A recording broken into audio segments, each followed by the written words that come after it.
안녕하세요. 책사랑 오스컷입니다. 신인간혁명 제12권 196페이지부터입니다. 저자는 이케다 이사쿠, 펴낸 곳은 화강신문사입니다. 야마토 신이치는 히다의 주민들이 오랜 세월 얼마나 고뇌의 신산, 힘들고 고생스러운 세상살이를 겪어왔는지 잘 알고 있었다. 또 히다의 동지들이 매우 어려운 환경 속에서도 지역 사람들의 행복을 염원하며 얼마나 묵묵히 계속 분투해왔는지도 잘 알고 있었다. 그래서 바로 그 동지들을 전 생명력을 다해 격려하고 싶었다. 그들의 가슴 속에 용기와 희망의 불을 밝혀주고 싶었던 것이다. 시인실은 히다의 안온과 번영을 기원하며 살림이 울창한 산의 제목에 스며들게 하려는 심정으로 이동 중인 차 안에서도 열심히 창제를 거듭했다. 시인치가 다카야마 해관에 도착한 것은 오전 11시가 조금 지나서였다. 해관 주위는 사람들로 인산인해를 이루고 있었다. 회관 내는 물론이고 도로까지 멤버들로 넘치고 있었다. 시인치가 모습을 드러내자 멤버들이 환호성을 질렀다. 시인치는 환한 미소를 지으며 멤버들에게 말했다. 여러분께 신세를 지게 됐습니다. 히다는 아주 아름답고 좋은 고장이군요.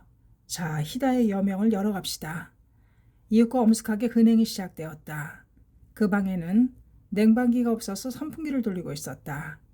그런데 장내를 가득 메운 참석자들의 열기로 실내 온도가 급상승하여 찌는 듯이 더웠다.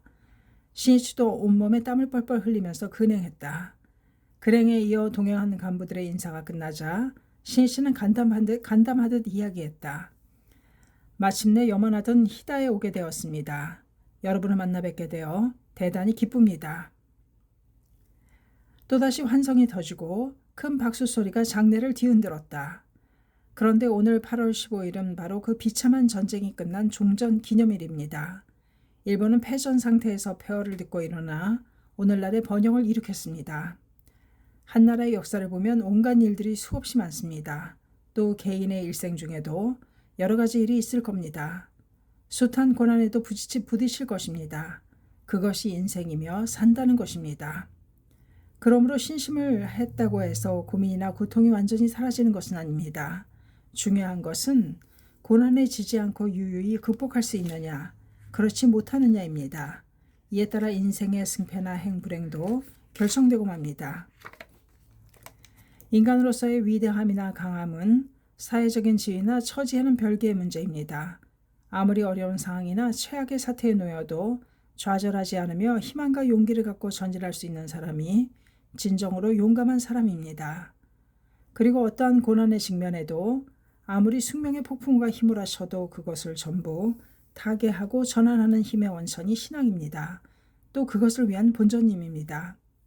따라서 무슨 일이 있어도 생애 본전님을 계속 수지하고 학회를 떠나지 않으며 끈기 있는 신심을 관찰해 주십시오.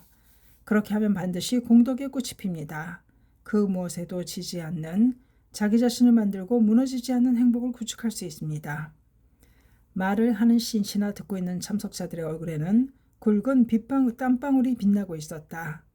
그러나 멤버들은 찜통 같은 더위에도 아랑곳하지 않고 눈동자를 반짝이며 진지한 자세로 신씨의 말에 경청했다. 신씨는 말을 이었다. 어세에는 사람의 마음이 견고하면 신의 가호도 반드시 강하다는 말씀이 있습니다. 신심의 마음이 강하면 강할수록 제천선신, 불법을 지키고 행복을 가져다주는 신들의 가호도 강해집니다. 본전님께는 무한한 불력과 법력이 갖추어져 있습니다. 그 대공덕을 끄집어내는 것은 대성인께서 말씀하신 대로 신심과 실천, 즉 실력과 행력입니다. 그런데 창제에 힘쓰면서도 이런 큰 소원은 이루어지지 않을 거야 라고 본전님의 힘을 의심하는 사람이 종종 있습니다.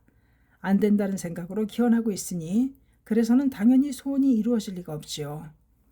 여러분도 어차피 당신에게 부탁해봐야 들어주시지도 않는지만 한번 도와주십시오 라는 말을 들으면 절대로 도와주지 않겠다고 생각해버릴 것입니다. 그러므로 본전님을 향한 순수하고 강한 신의 일념과 감사의 기원이 바로 공덕을 끄집어내는 요체가 됩니다. 본전님의 위대한 공덕력이라는 측면에서 보면 여러분의 소원은 아주 작은 것입니다. 아무쪼록 더욱더 강하게 신심을 면려해 더욱더 큰 공덕을 받아주십시오. 남성들은 최고급 양복에다 번쩍거리는 새 차를 끌고 이처럼 행복해졌습니다 라고 말하며 달려와 주시기 바랍니다. 이 무렵 히다 지방의 멤버들 중에서 차를 가진 사람은 거의 없었다. 많은 회원들이 경제적인 어려움과 투쟁하고 있었다. 그렇기 때문에 신씨의 말은 모두에게 꿈 같은 이야기로 여겨졌다. 그러나 그것이 희망의 광원이 되었다. 신씨는 이야기를 마치고 이렇게 제안했다. 오늘은 밖에도 많은 분들이 기다리고 있으니 지금 이 방에 계신 분들은 모두 밖으로 나가서 교대해 주셨으면 하는데 괜찮겠습니까? 모두 웃는 얼굴로 고개를 끄덕였다. 신실은 근행을 하면서도 장내에 들어오지 못한 멤버들을 계속 걱정하고 있었다. 그럼 대단히 죄송합니다만 조용히 일어나 주십시오. 신실의 역할은 이제 안내 담당으로 바뀌었다. 회관 안에 있던 멤버들이 퇴장하자 신실은 텐마루까지 나가 밖에 있던 멤버들을 손짓으로 불렀다. 어서 안으로 들어오십시오. 순간 와하는 환호성이 터져 나왔다. 장내는 곧 만연의 웃음이 가득한 새로운 얼굴로 가득 찼다. 신실은 새로운 멤버들과 함께 두 번째 근행을 시작했다. 그런데 신씨의 등 뒤에서 볼이 빨갛게 상기된 한 어린이가 열심히 창제를 하고 있었다. 마루야마 게이코라는 10살 된 소녀였다. 게이코는 지금 자신이 이 자리에 있다는 것이 꿈만 같았다. 게이코는 말문이 트이기 시작했을 때부터 신심에 멸려하는 부모의 창제 소리를 들으며 자랐다. 그녀가 스스로 제목을 부르게 된 것은 학교에서 왕따를 당할까 걱정해서였다. 게이코가 갓난아기였을 때 선반에 있던 화분이 엉금엉금 기어다니던 게이코의 왼손 가운데 손가락으로 떨어져 부상을 입었다. 그 때문에 손가락을 자유롭게 쓰지 못하게 되었고 유치원 내에 들어가서도 왕따를 당했다. 주위 아이들은 게이코의 온전치 못한 손가락을 호기심 어린 눈으로 바라보며 철없는 말로 끊임없이 놀려댔다. 또래 아이들에게 계속해서 따돌림을 당하자 게이코는 자신의 왼손이 몹시 원망스러웠다. 게이코는 점차 말수가 적어지고 행동도 소극적이 되었다. 초등학교에 입학해서도 수업 중에 질문이나 대답을 하는 경우는 거의 없었다. 부모는 그런 게이코를 바라보며 이렇게 격려했다. 남을 차별하거나 괴롭히는 아이는 마음이 빈약한 아이란다. 열심히 창제를 하거라. 그렇게 하면 그런 일로 꺾이지 않는 강한 아이가 될 수 있단다. 또 여자부 선배도 거듭 격려해 주었다. 게이코, 야마모토 선생님께서는 학회의 아들, 딸들은 사자의 자식이라고 말씀하셨어요. 용맹스런 사자의 자식은 무슨 일이 있어도 울거나 푸념해서는 안 되지요. 게이코도 절대로 지지 말고 힘내요. 그 격려는 게이코에게 희망을 주었다. 게이코는 진지하게 기원했다. 그러자 용기가 솟아오르는 것을 느꼈다. 더 이상 울지 않겠다는 자신감도 생겼다. 게이코는 창제를 계속하면서 명랑함을 되찾았다. 수업 중에도 자신 있게 손을 들게 되었다. 그런 사이에 게이코는 자신의 왼쪽 가운데 손가락이 자유롭지 못한 것에 크게 불편을 느끼지 않게 되었다. 여자부 선배는 게이코에게 야마모토 회장의 이야기를 자주 들려주었다. 야마모토 선생님은 사회의 평화와 사람들의 행복을 위해 세계를 뛰어다니고 계세요. 선생님은 내겐 인생의 스승이랍니다. 선배에게 이야기를 들으면서 게이코는 자신도 꼭 야마모토 회장을 만나고 싶다고 생각했다. 어떻게 하면 야마모토 선생님을 만날 수 있어요? 본尊님께서 기원으로 이루어지지 않는 것은 없다고 하셨으니까 열심히 창제하면 반드시 만나뵐 수 있을 거예요. 그 후로 게이코는 야마모토 선생님을 만나게 해달라고 진지하게 창제를 시작했다. 그리고 며칠 전 지부장과 지부 부임부장을 맡고 있는 부모님의 대화 속에서 8월 15일에 야마모토 회장이 다카야마를 방문한다는 사실을 알게 되었다. 그때까지 게이코의 창제는 무려 150만 번에 이르고 있었다. 며칠 뒤에 야마모토 회장이 온다는 말을 듣자 게이코가 엄마에게 물었다. 엄마, 저도 그 해합에 갈 수 있나요? 안 돼. 그 해합에 어린이는 참석하지 못하게 되어 있단다. 너는 동생과 함께 집을 보고 있거라. 15일 아침이 되자 게이코의 부모는 회관으로 달려갔다.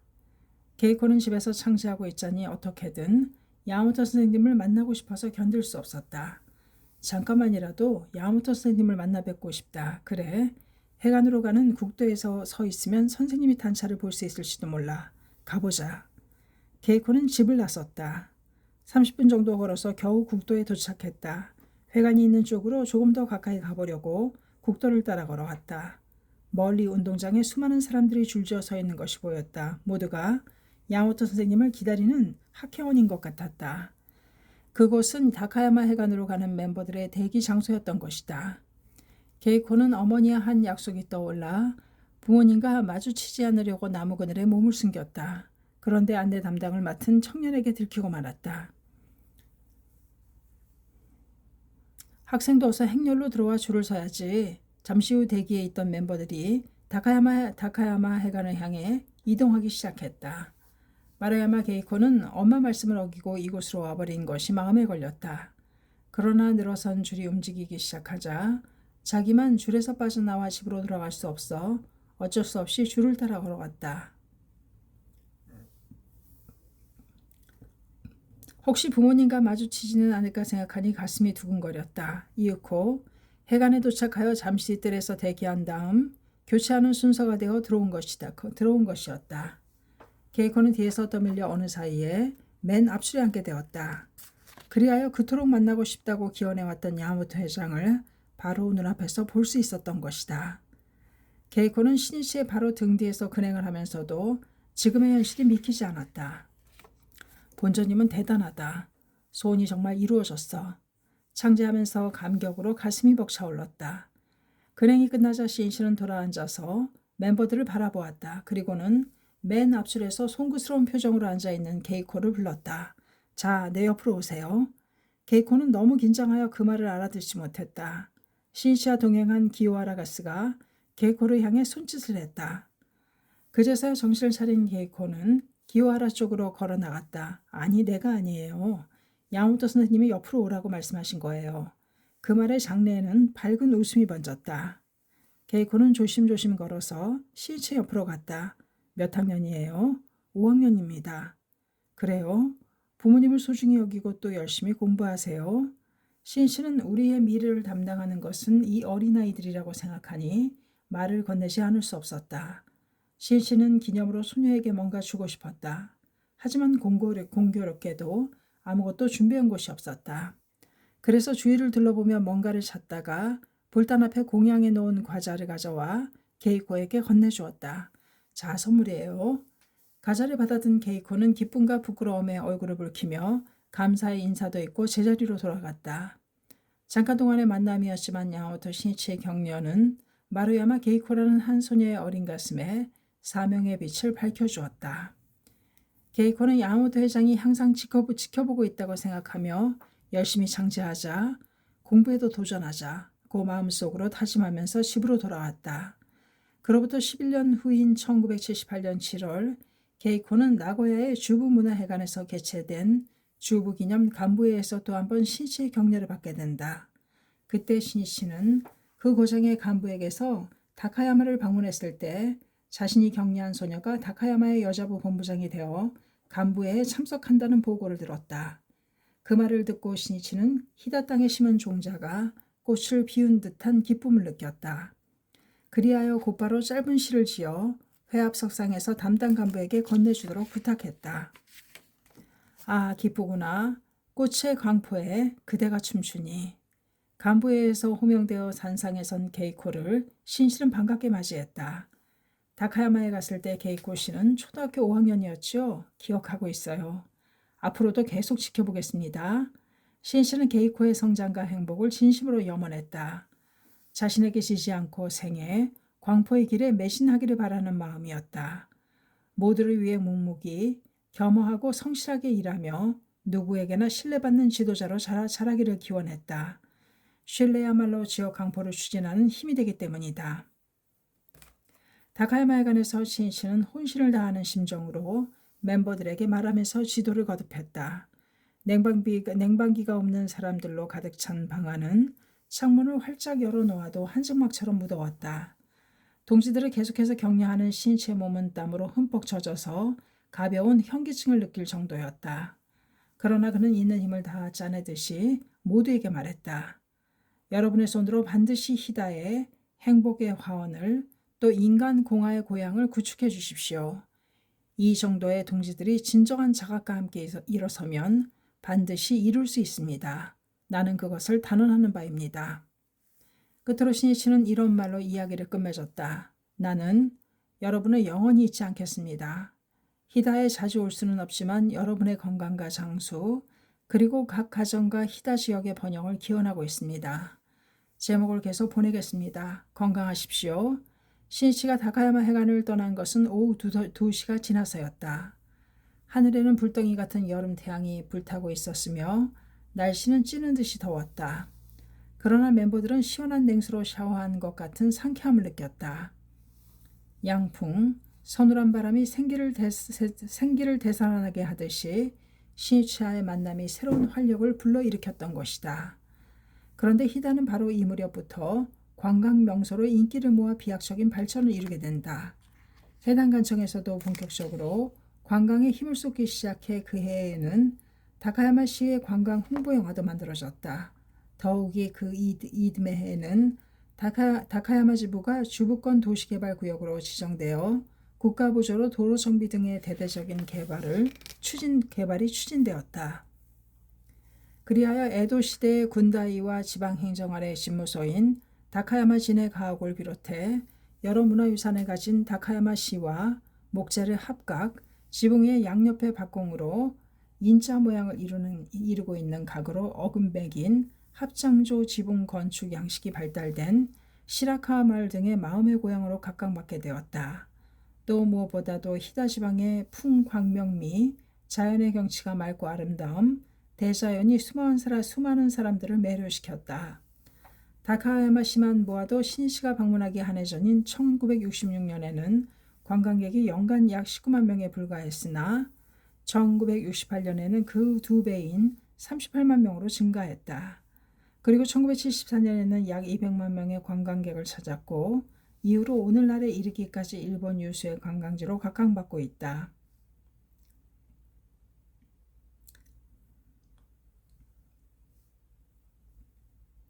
이러한 번영의 이면에는 지역 발전을 자신의 사명으로 삼아 기원해온 수많은 동지들의 지혜와 헌신이 빛나고 있다. 이해부터 마을에 계승되어 온 전통 문화를 부흥시키기 위해 사립학원을 발족시킨 부인부도 있었다. 마을 여관조합의 조합장이나 연합번영회의 회장, 마을의 사회교육위원회 위원 등이 되어 지역 발전을 위해 진력한 학회원도 적지 않았다. 이윽고 히다의 사내에는 공덕의 꽃들이 향기를 뿜으며 피어올랐다. 총지부장인 스시하타 요시조도 훗날 새롭게 시작한 운송 관련 사업이 궤도에 올라 생활도 안정되고 후계자도 많이 나와 의기양양하게 히다의 강포를 위해 계속해서 달렸다. 여간업으로 성공을 거둔 사람도 있었다. 가정불화나 병을 극복한 사람도 있었다.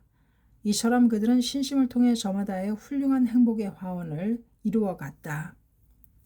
마을 재건과 지역 활성화는 어디든 절실한 문제이지만 특히 인구가 적은 마을이나 산간 지역 등에서는 존망을 건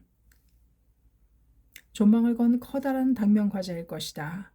그러나 주민들이 그 땅에 실망하고 체념하고 있는 한 지역의 번영은 있을 수 없다. 지역을 활성화하는 원천은 주민 한 사람 한 사람의 애향심이며 자신 스스로 지역 건설의 주체자라고 자각하는 것에 달려있다. 이른바 주민의 마음이 활성화하는 데 바로 그 열쇠가 있는 것이다. 대성이께서는 말씀하셨다. 지금 니치넨의 동류 남묘호랭개교라고 봉창하는 자의 주처는 산곡 광야 개적 광토이며 어떠한 곳일지라도 우리가 신심하고 면려하는 그 장소가 바로 부처가 있는 적강토가 된다.